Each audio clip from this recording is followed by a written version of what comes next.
moved it down into the Bronx where it was more commercial.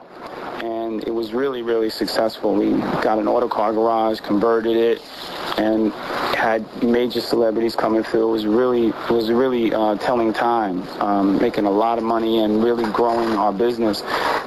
We had a breakup. Parting of the ways, and I went along my way and was very involved in entertainment. I had always been producing public access cable shows. I had ran the Westchester Talent Competition, operated it, conceived it, founded it, and brought a lot of entertainers through those doors on stage.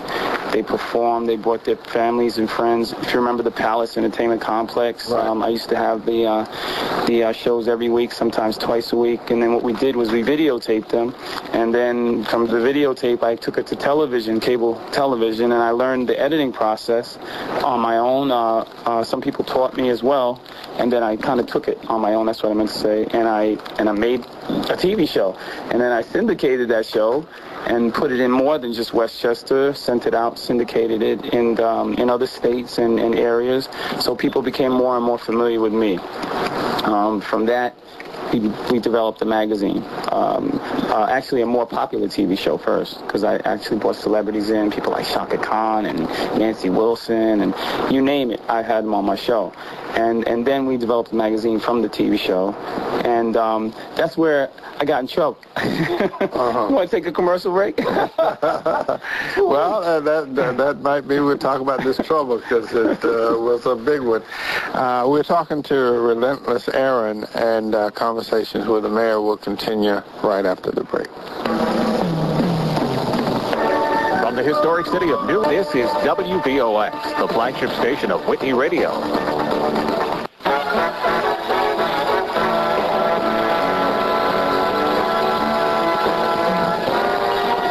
We are back.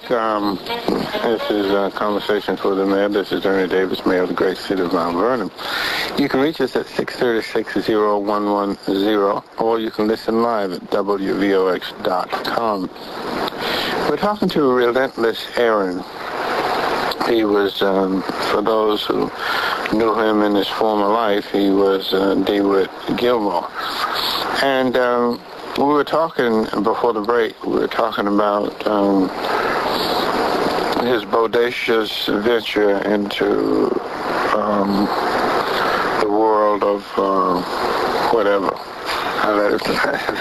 That's pretty appropriate. So what happened? Well,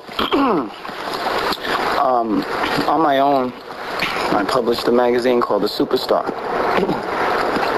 And it sort of ran. How old were you then?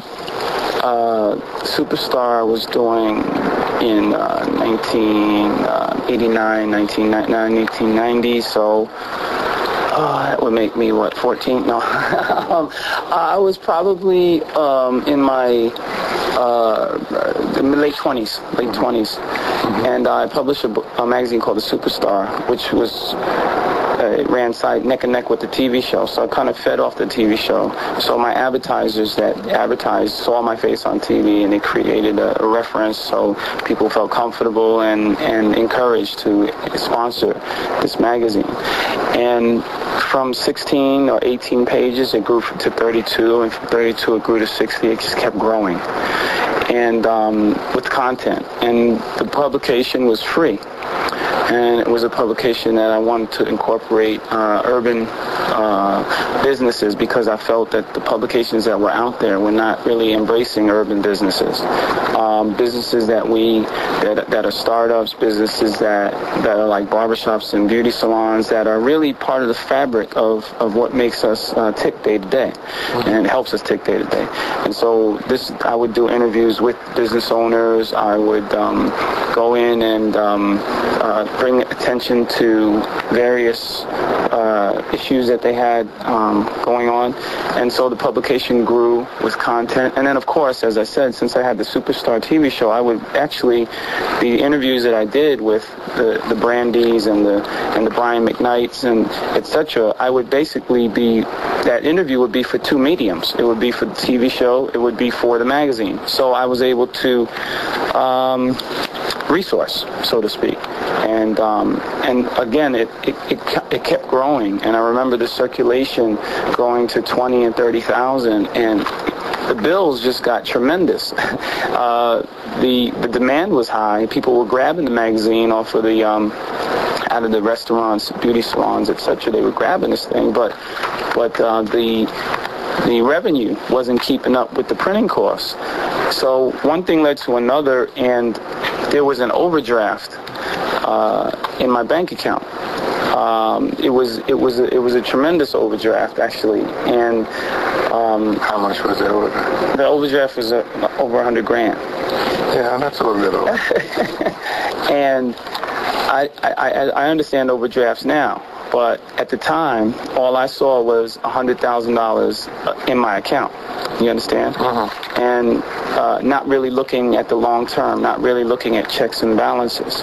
So long story short, I went and spent that $100,000 on my business. I went and published more magazines. I went and bought computer equipment for my offices. I mean, I had a staff. Things were really growing. And the outcome of that was that the bank shut the account. I wasn't held accountable like we see accountability day to day on that perp walk on 6 o'clock news. So I didn't draw a line between right and wrong there. You understand? Mm-hmm. It was to me, everything was right because you got away with it. I got away with it. Mm-hmm. And it felt more like a relief than guilt. So it encouraged you to go on. It not only encouraged me to go on, it encouraged me to do more of it. Mm-hmm. And it was an addiction. What it really turned out to was an addiction, pretty much like people use drugs or people have other addictions. This was an addiction. And I did it over and over again, even helping other people. People would come to me and ask me for help when they found out through the grapevine that this was what I could do. And basically, I was robbing banks. That's really what it comes down to. And how much would you say that through this process how much money was involved totally, would you say? Well, the authorities say it was $1.5 million. But in what time frame? It was in the course of 6 to 12 months. So you were a busy little beaver, huh? I was very busy. Robbery without a gun. That's what it was. And I'm not necessarily proud of the walk that I took. Although on hindsight, I mean, looking back, I wouldn't trade it for the world. But why wouldn't you trade? Couldn't you do it? Because it was all part of what I am today. I had to go through those hurdles. So what happened? Well, what happened was inevitably the bank fraud came back to me because first of all, the overdrafts had never been attached to me directly. I had become an expert at it, just as I do with writing books today. And someone came back and brought the authorities to me, and they wore a wire into my office and so on and so forth. I basically told on myself on the wire. And so, long story short, I was convicted of the $1.5 million in bank fraud.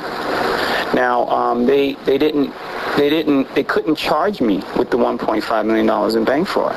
They could only charge me with $80,000 worth of bank fraud, which I have paid. I'm proud to say that I paid the fine off. But the relevant conduct, which is everything surrounding the main issue, was added to my sentence at sentencing. Mm-hmm. So I think I was sentenced to an 84-month sentence. That was the defining moment of my life.